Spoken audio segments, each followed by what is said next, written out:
बड़ी खबर हम आपको दिखा रहे थे, बहरहाल अब आपको दिखाते हैं राजनाथ सिंह के साथ दीपक चौरसिया की खास बातचीत। शुक्रिया रोहित। नमस्कार, मैं हूं दीपक चौरसिया, आप देख रहे हैं इंडिया न्यूज और सीधे चलते हैं भारतीय जनता पार्टी के अध्यक्ष राजनाथ सिंह जी के घर पे। वो हमारे साथ लाइव जुड़े हुए हैं। राजनाथ सिंह जी, इंडिया न्यूज में आपका बहुत बहुत स्वागत है। बहुत बहुत धन्यवाद दीपक। सबसे पहला सवाल मेरा, जो संसद का सत्र आने वाला है, कुछ ही दिन बचे हुए हैं, आप सबसे प्रमुखता से जो मुद्दा उठाने वाले हैं वो हिंदू आतंकवाद का है। लेकिन आपको नहीं लगता कि अफजल गुरु की फांसी के बाद जिस तरह से कांग्रेस ने और सरकार ने पलटकर एक चाल चली है, आपका हिंदू आतंकवाद का मुद्दा दब जाएगा? अब आप क्या करेंगे गृह मंत्री के बारे में? क्या उनको सुनेंगे या संसद में उनका बायकॉट होगा? मैंने गृह मंत्री के स्टेटमेंट को लेकर जो कुछ भी हम लोगों ने पहले अपना रिएक्शन दिया है उसी पर हम पूरी तरह से कायम हैं। हम लोगों का यह कहना है कि भारत सरकार के गृह मंत्री ने बिना किसी सबूतों के सीधे यह कहा कि भारतीय जनता पार्टी और राष्ट्रीय स्वयंसेवक संघ के प्रशिक्षण शिविरों में उन अपने कार्यकर्ताओं को यह आतंक का प्रशिक्षण देने का काम करते हैं। यह किस आधार पर उन्होंने यह बात कही है? यदि उन्होंने यह कहा है, इसका मतलब कि हम सब भाजपा के जितने भी काम करने वाले लोग हैं सारे के सारे आतंकवादी हैं। यह उनका आरोप पूरी तरह से दुर्भाग्यपूर्ण था, गैर जिम्मेदाराना बयान था और भारतीय जनता पार्टी ने इसे पहले से कंडम किया है। हम निश्चित रूप से संसद का सत्र प्रारंभ होगा तो इस मुद्दे को संसद के दोनों सदनों में उठाएंगे। लेकिन क्या संसद चलेगी? क्योंकि पिछले 2 बार देखा गया किन्हीं मुद्दों के चलते घोटाले। हम संसद की कार्रवाई को रोकना नहीं चाहते हैं, लेकिन यह बहुत ही गंभीर सवाल है कि इस देश की जो प्रमुख प्रतिपक्षी दल है उसको यह कहना कि यह दल भारतीय जनता पार्टी अपने प्रशिक्षण शिविरों में अपने कैडर को आतंक का प्रशिक्षण देता है, यह कोई छोटी बात नहीं है। इसे हल्के तरीके से नहीं लिया जा सकता। या तो गृह मंत्री अपने स्टेटमेंट को वापस लें या इसके लिए खेद व्यक्त करें। लेकिन आपको नहीं लगता कि कांग्रेस की एक सोची समझी चाल थी? अब यह कांग्रेस की अपनी चाल हो सकती है। कांग्रेस क्या चाल चलती है मैं समझता हूं, उसका मुझे विश्लेषण करने की कोई जरूरत नहीं है। लेकिन मैं समझता हूं कि बहुत सारे ऐसे ज्वलंत सवाल इस समय देशवासियों के सामने हैं। देशवासियों का ध्यान इन प्रमुख मुद्दों से, महंगाई है, भ्रष्टाचार है, आंतरिक और बाह्य सुरक्षा का संकट है, इन सब सारे गंभीर सवालों से जनता का ध्यान डाइवर्ट करने के लिए भी भारत सरकार के गृह मंत्री ने इस प्रकार की बयानबाजी की हो। लेकिन भारत सरकार का गृह मंत्री एक जिम्मेदार व्यक्ति होता है, उसे जो भी बोलना चाहिए वह सोच समझकर बोलना चाहिए। केवल पॉलिटिकल स्ट्रेटजी के तहत उससे स्टेटमेंट की अपेक्षा नहीं की जाती है। राजनाथ जी, बड़ा सवाल यहां पर यह उठता है कि भारतीय जनता पार्टी भी अपना जो पॉलिटिकल स्टैंड है उसमें बदलाव कर रही है। आप हाल ही में कुंभ गए, आपने राम मंदिर का एक बार फिर से जिक्र किया, संतों के सम्मेलन में शामिल हुए और आपने डुबकी लगाई। लोग ये कह रहे हैं कि बीजेपी अब हिंदुत्व की डुबकी लगा रही है एक बार फिर से। आपको नहीं लगता यह मुद्दा पुराना हो चुका है और फिर से पुराने रंग में वापस नहीं आ सकता? मैं पूरी तरह से क्लैरिफाई कर देना चाहता हूं दीपक कि हमारी प्रतिबद्धता राम जन्मभूमि के प्रति पहले थी। 2009 के भी इलेक्शन मैनिफेस्टो में यह मुद्दा शामिल था। हम चाहते थे कि बातचीत के आधार पर इसका समाधान निकल जाए अथवा न्यायपालिका के द्वारा इसका समाधान निकल जाए। हमारा यही हमने अपने इलेक्शन मैनिफेस्टो में भी लिखा हुआ था। मामला इस समय सब जुडिस है। मैं समझता हूं कि न्यायालय के फैसले की हम सबको प्रतीक्षा करनी चाहिए। न्यायालय की फैसले की प्रतीक्षा करना चाहिए, लेकिन विश्व हिंदू परिषद तो प्रतीक्षा के लिए तैयार। मेरा सवाल सुन लीजिए। विश्व हिंदू परिषद ने कहा है कि मॉनसून सत्र की डेडलाइन हम सरकार को देते हैं, अगर तब तक उन्होंने नहीं किया तो हम आंदोलन छेड़ेंगे। क्या इस आंदोलन का बीजेपी साथ देगी? देखिए, विश्व हिंदू परिषद का जहां तक सवाल है, विश्व हिंदू परिषद एक अलग सामाजिक, सांस्कृतिक और धार्मिक संगठन है। विश्व हिंदू परिषद क्या करता है, क्या कहता है, इसका जवाब मुझे नहीं देना है। यह विश्व हिंदू परिषद के नेताओं से ही यह पूछा जाना चाहिए। और जहां तक कुंभ में जाने की बात जो आपने कही थी, जब मैं 2001 में उत्तर प्रदेश का मुख्यमंत्री था तब उस समय भी कुंभ की व्यवस्था मेरी ही देखरेख में सारी संपन्न हुई थी। उस समय भी मैं कुंभ में गया था स्नान करने के लिए। 12 वर्षों के बाद पुनः यह कुंभ का आयोजन हुआ है। उस कुंभ में स्नान करने के लिए प्रयाग में गया था। लेकिन उसको किसी राजनीतिक मुद्दे के रूप में नहीं लिया जाना चाहिए, राजनीतिक नजरिए से नहीं देखा जाना चाहिए। आप जब मुख्यमंत्री के तौर पर गए थे उस वक्त भी संत सम्मेलन हो रहा था, राजनाथ सिंह जी, उस वक्त भी राम मंदिर के मुद्दे पर रेजोल्यूशन पास हुआ था, लेकिन इस बार आप उस संत सम्मेलन में शिरकत हुए। मुझे वो 2001 भी याद है, तब भी मैं कुंभ में मौजूद था, और इसकी भी मैं बात करूंगा, दोनों में अंतर है। हाँ, लेकिन दीपक जी, आपको इस बात की जानकारी होगी कि जिस समय मैं गया था कुंभ में, उस समय वहां पर संत सम्मेलन नहीं हो रहा था। मुझे जानकारी प्राप्त हुई कि यहां पर संत एकत्रित हैं, बड़ी संख्या में हैं, स्वाभाविक रूप से उनका आशीर्वाद लेने के लिए मैं वहां चला गया था। खबरें तो यह आई कि आप वहां पर आरएसएस के दबाव में गए हैं, क्योंकि उससे पहले जो आरएसएस, बीजेपी और बीएचपी की मीटिंग हुई थी उसमें तय हुआ था कि आपको वहां जाना चाहिए। मैं भी संघ का स्वयंसेवक हूं। मैं कह सकता हूं आज तक मुझे याद नहीं है कि कभी भी राष्ट्रीय स्वयंसेवक संघ ने किसी काम के लिए दबाव डालने की कोशिश की होगी, आज तक ऐसा नहीं हुआ है। तो राजनाथ जी, सवाल यह है कि क्या हिंदुत्व और विकास के साथ साथ चलेगी बीजेपी? क्योंकि एक तरफ आप हिंदुत्व की बात करने लगे हैं एकाएक, और हिंदुत्व के मुद्दे पर आपकी विश्वसनीयता, क्रेडिबिलिटी संदेह के दायरे में है, क्योंकि जब एनडीए बना, अयोध्या में मंदिर नहीं बना सकते थे, आपके एजेंडे से बाहर था, लेकिन कम से कम अयोध्या का विकास तो कर सकते थे आप। उस पे भी पूरी तरह से काम नहीं हुआ एनडीए सरकार के दौरान। नहीं, विकास होना चाहिए, इसमें कहीं दो मत नहीं है।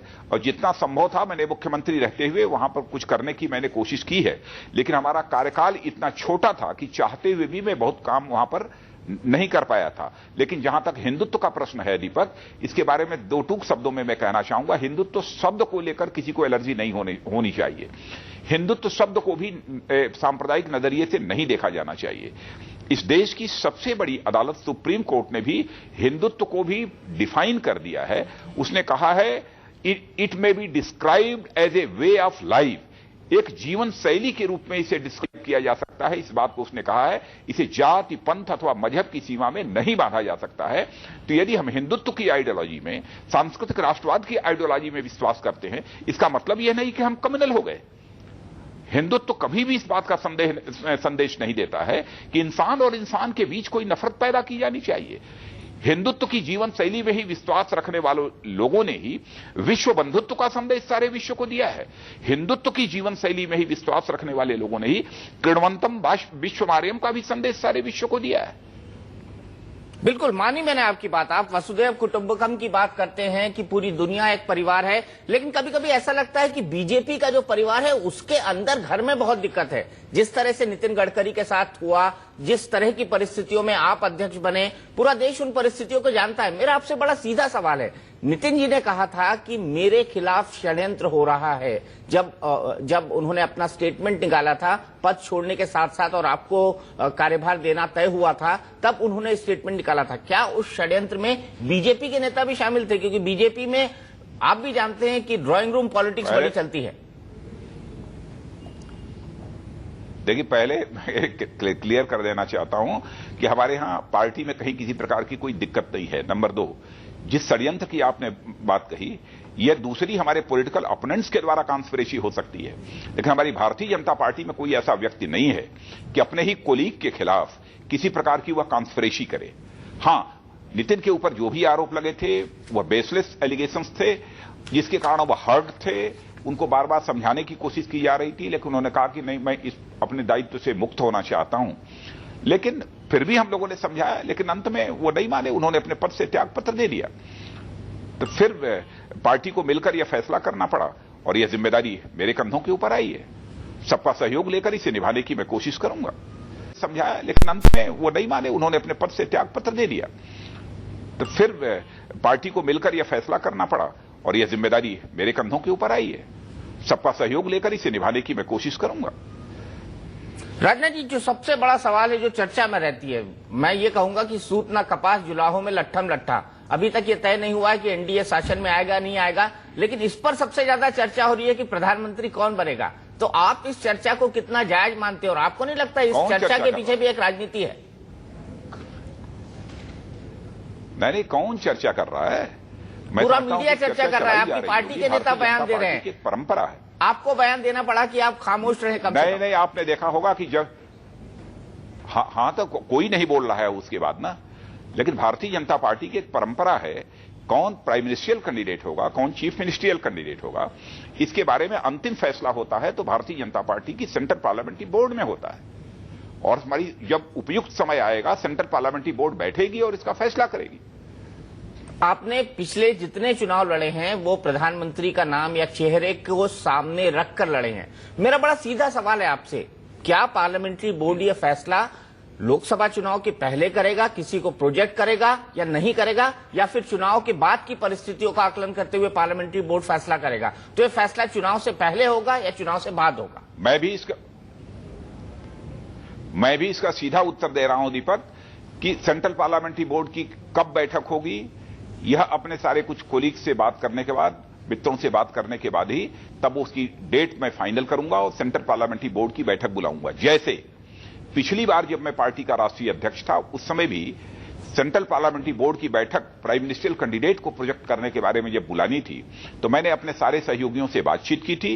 बातचीत करने के बाद सेंट्रल पार्लियामेंट्री बोर्ड की बैठक बुलाई और उस समय आडवाणी जी को हम लोगों ने प्राइम मिनिस्ट्रियल कैंडिडेट के रूप में प्रोजेक्ट किया था। लेकिन पिछली बार यह काम गुजरात चुनाव से पहले हो चुका था। जब भी उचित समय होगा। तो आप इस बात पर कमिट नहीं करेंगे कि चुनाव के साथ ये किसी, माफ कीजिएगा रोक रहा हूं, मैं इस संबंध में कुछ कमिट नहीं करना चाहता हूं कि क्या करना, कब करना, कैसे करना, इसके बारे में हम उचित समय पर इसका फैसला करेंगे। चलिए, मानी मैंने आपकी बात और आपको इस बात का अधिकार है कि आप उचित समय पर उचित फैसला करें। लेकिन जो नाम चर्चा में है, शिवसेना कहती है कि सुषमा स्वराज जी को प्रधानमंत्री बनाया जाए। नरेंद्र मोदी के बारे में एक पंजाब के सुखबीर सिंह बादल कहते हैं कि नरेंद्र मोदी बेहतर कैंडिडेट हैं। कुछ आडवाणी जी के नजदीकी कहते हैं कि आडवाणी जी को फिर से एक मौका दिया जाना चाहिए। तो आखिरकार एक अनार 100 बीमार, इसमें आपको नहीं लगता नरेंद्र मोदी का पलड़ा सबसे भारी है?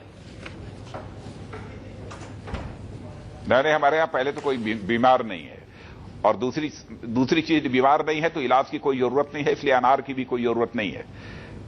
लेकिन कौन क्या कहता है, कौन प्राइम मिनिस्ट्रियल कैंडिडेट बनना चाहिए, इसके बारे में, इस विवाद में मैं नहीं पढ़ना चाहता। मैं भारतीय जनता पार्टी के बारे में मैं कह सकता हूं कि भारतीय जनता पार्टी को जो इस संबंध में फैसला करना होगा वह उचित समय पर पार्लियामेंट्री बोर्ड में ही करेगी।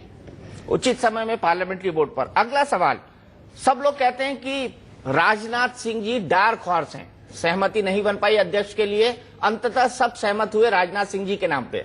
एक बार आप अध्यक्ष रह चुके हैं, दूसरी बार आपको इतनी बड़ी जिम्मेदारी सौंपी गई है। आप उत्तर प्रदेश के मुख्यमंत्री रह चुके हैं, आप केंद्र में मंत्री रह चुके हैं, आपके समय पर गोल्डन ट्रायंगल जैसी स्कीम चालू हुई, आपके वक्त जब आप कृषि मंत्री थे तब देश की पैदावार बढ़ी, आप भारतीय जनता पार्टी के राष्ट्रीय अध्यक्ष रह चुके हैं। तो आपको नहीं लगता कि प्रधानमंत्री ब्याज दर, कृषि ऋण, जी कृषि ऋण पर ब्याज दर भी कम किया था जी, कृषि रेट पर ब्याज दर भी कम किया था, ये मैं भूल गया, मैं इसको जोड़ देता हूं। लेकिन आपको नहीं लगता Rajnath Singh is perfect to be a PM? धन्यवाद। For what? प्रधानमंत्री बनने के लिए राजनाथ सिंह जी भी एक बड़े उम्मीदवार हैं, दावेदार हैं।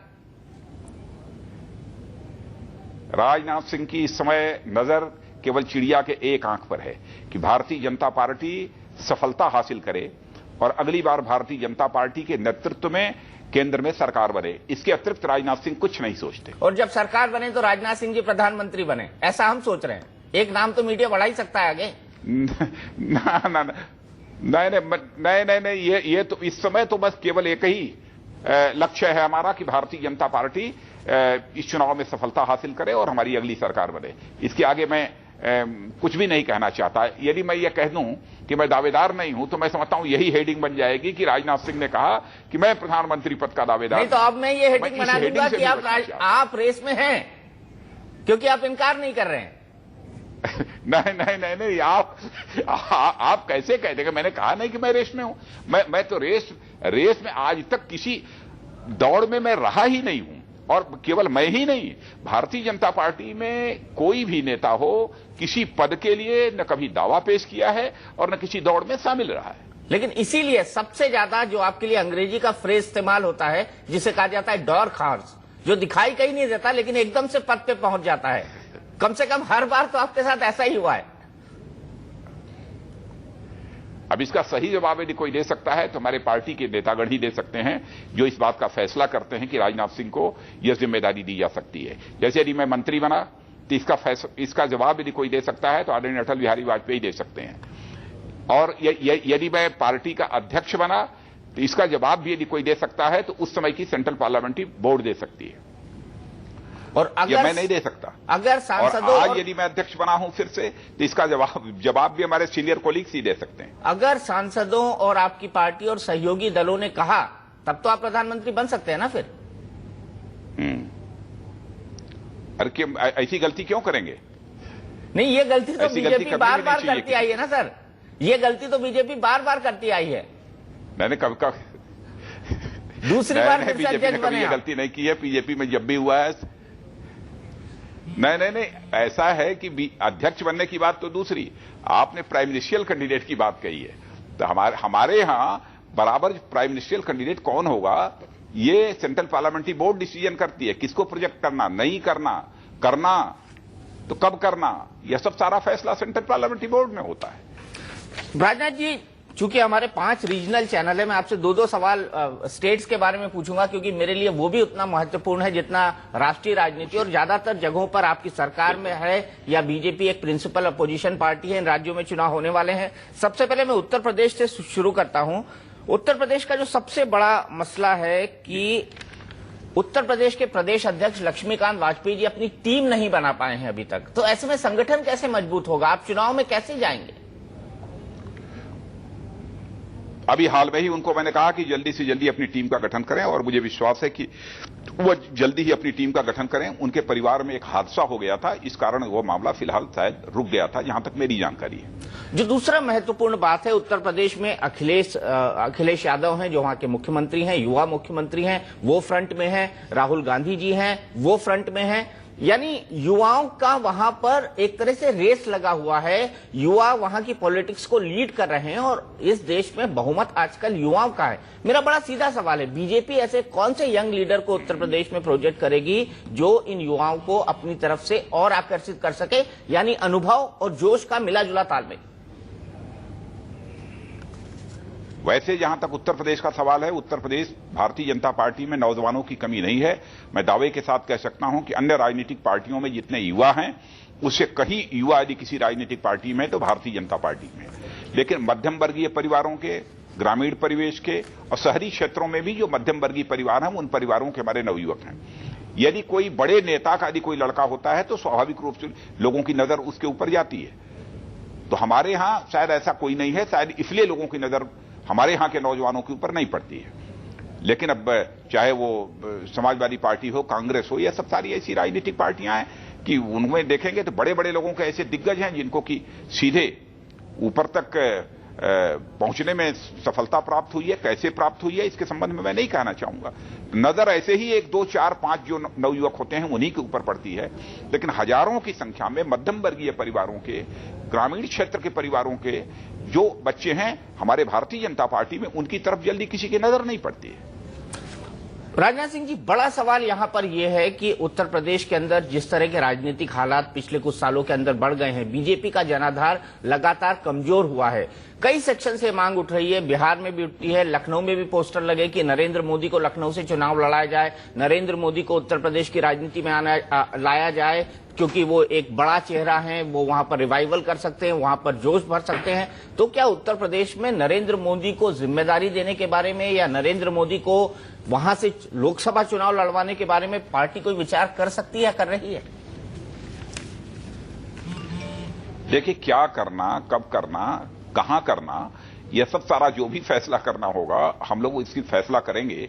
लेकिन इन सब सारे मामलों को मैं पब्लिक डोमेन में नहीं लाना चाहता हूं। जब हमारे यहां फैसला हो जाएगा स्वाभाविक रूप से सभी को इसकी जानकारी हो जाएगी। तो आप इस बात से रूल आउट नहीं कर रहे हैं कि नरेंद्र मोदी का भी उत्तर प्रदेश में कोई रोल हो सकता है?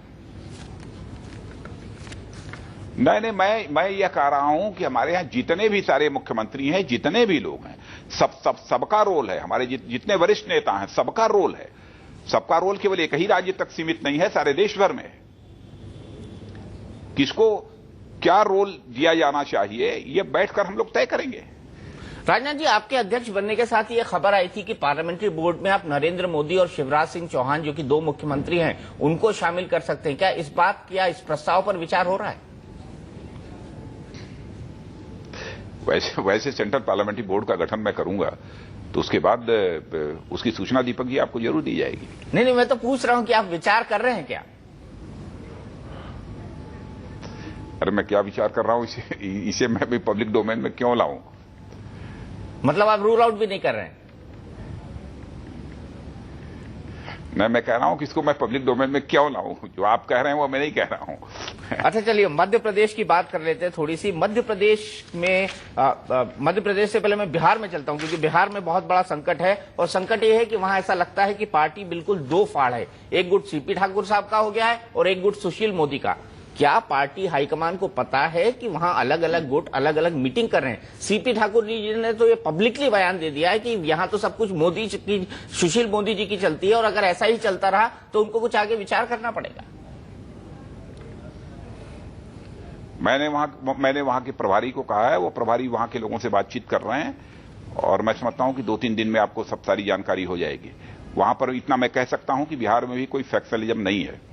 हो सकता है कि एक दो की किसी मुद्दे को लेकर अथवा किसी कदम को लेकर, किसी नेता के कदम को लेकर ये कोई नाराजगी थोड़ी बहुत हो सकती है, ना इत्तेफाकी हो सकती है, लेकिन फैक्शनलिज्म बिहार में बिल्कुल नहीं है।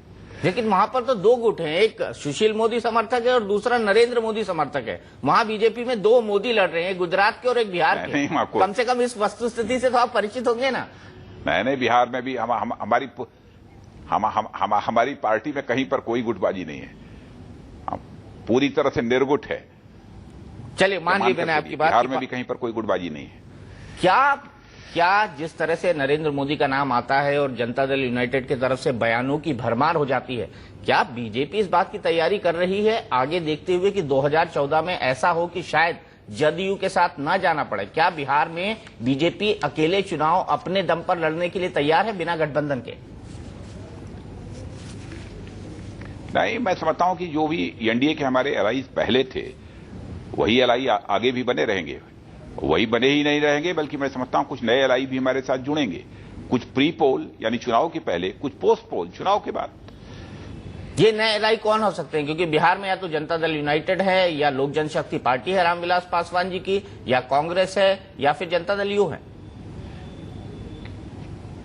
इस संबंध में जिन लोगों से भी बात करनी है, हमारी एनडीए के चेयरमैन इस समय अडवाणी जी हैं और कन्वीनर श्री शरद यादव जी हैं। अब ये दोनों लोग जिनसे बातचीत करनी होगी बातचीत कर रहे होंगे, और बाद में इनसे जानकारी हासिल करने के बाद मैं आपको जानकारी दे सकता हूं।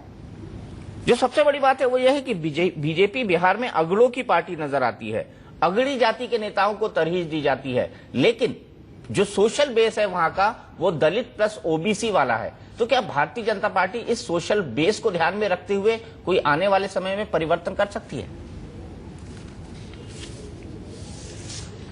हमारी भारतीय जनता पार्टी उत्तर प्रदेश ही नहीं, सारे हिंदुस्तान में सभी की पार्टी है, समाज के सभी वर्गों की पार्टी है।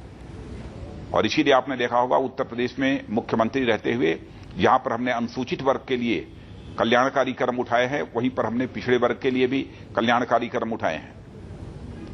और उस समय कुछ कदम ऐसे थे कि अति पिछड़े, अति दलित, जो सर्वाधिक पिछड़े रह गए थे, जिनका जीवन स्तर जितना ऊपर उठना चाहिए आजादी हासिल होने के बाद नहीं उठ पाया था, तो उनके जीवन स्तर को ऊपर उठाने के लिए भी मैंने एक कानून भी बनाया था, कुछ विशेष सुविधा देने का प्राविधान भी किया था।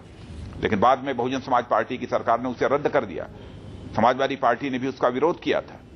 समाज के सभी वर्गों को लेकर हम चलना चाहते हैं, समाज के सभी वर्गों को लेकर चलना चाहते हैं। लेकिन मध्य प्रदेश में अलग चर्चा चल रही है, क्योंकि मध्य प्रदेश पे भी मैं स्पेसिफिक बात करूंगा। वहां पर यह हो रहा है कि आजकल आरएसएस, बीजेपी, तमाम नेता शिवराज सिंह चौहान की बड़ी तारीफ कर रहे हैं। तो ऐसा लोग कह रहे हैं कि शिवराज सिंह चौहान वो शख्स हो सकते हैं कि नरेंद्र मोदी की जगह उन पर 2014 के चुनाव में दांव लगा दिया जाए, क्योंकि उनका पॉलिटिकल स्ट्रेचर, बीजेपी, तमाम नेता शिवराज सिंह चौहान की बड़ी तारीफ कर रहे हैं। तो ऐसा लोग कह रहे हैं कि शिवराज सिंह चौहान वो शख्स हो सकते हैं कि नरेंद्र मोदी की जगह उन पर 2014 के चुनाव में दांव लगा दिया जाए, क्योंकि उनका पॉलिटिकल स्ट्रेचर पिछले 7-8 सालों के अंदर काफी बड़ा है। तो क्या शिवराज सिंह चौहान को केंद्र में कोई रोल देने या प्रधानमंत्री प्रोजेक्ट करने के बारे में आप विचार कर रहे हैं?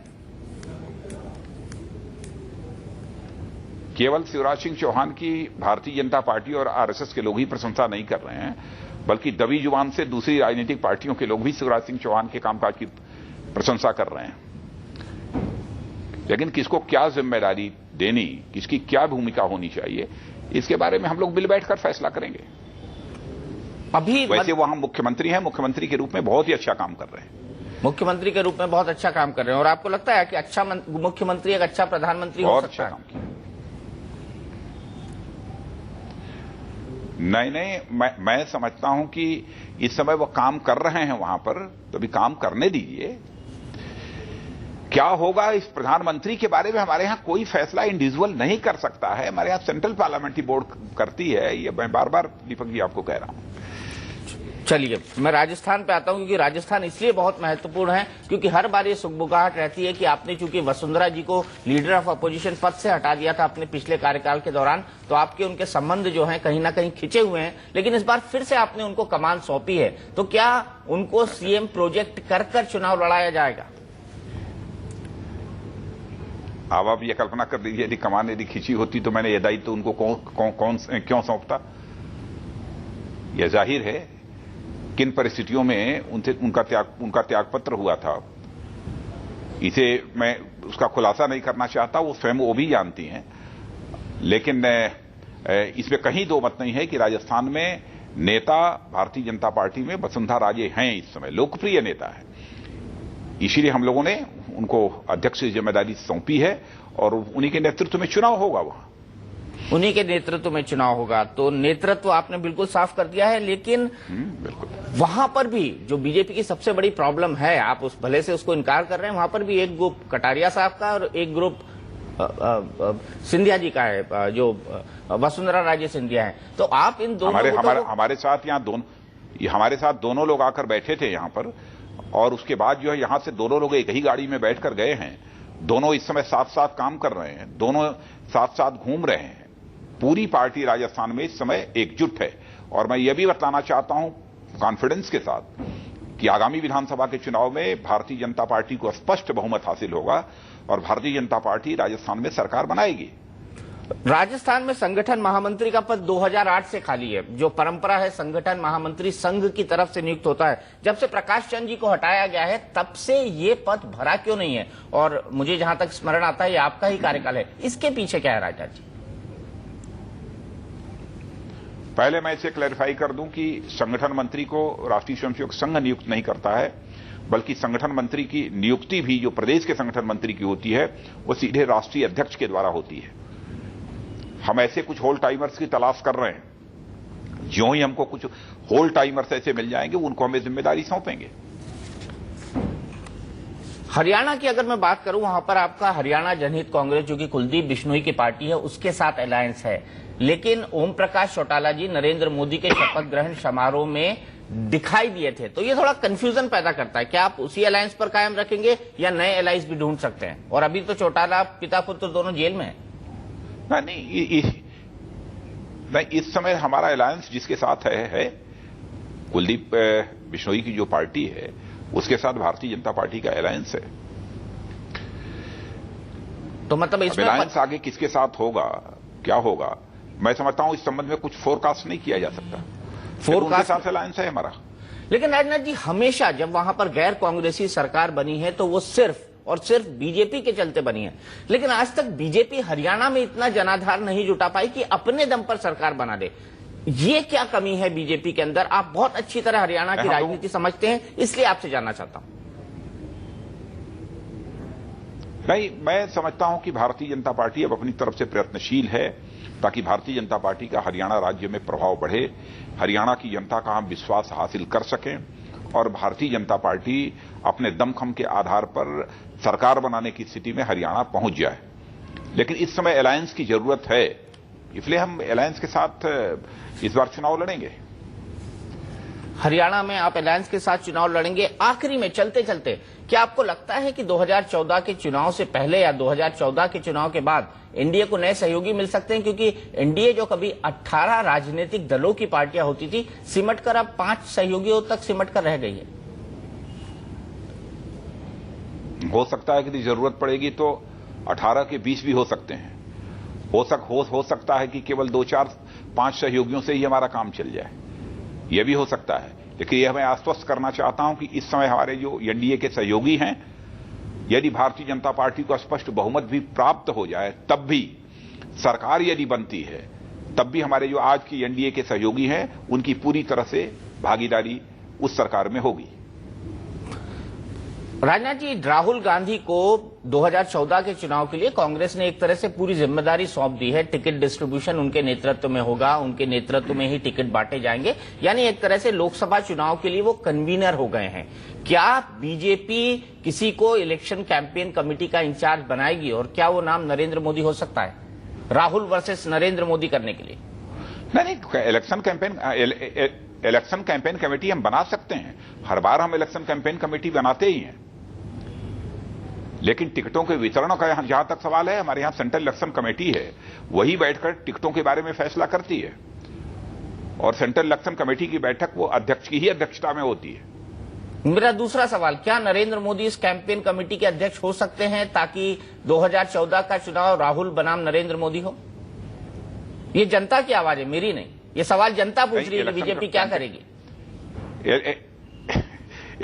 इलेक्शन कैंपेन कमेटी का चेयरमैन कौन होगा, इसकी जानकारी समय पर आपको दीपक मिल जाएगी। लेकिन क्या आप नरेंद्र मोदी के नाम पर छोड़िए, क्या आप नरेंद्र मोदी के नाम पर विचार करेंगे?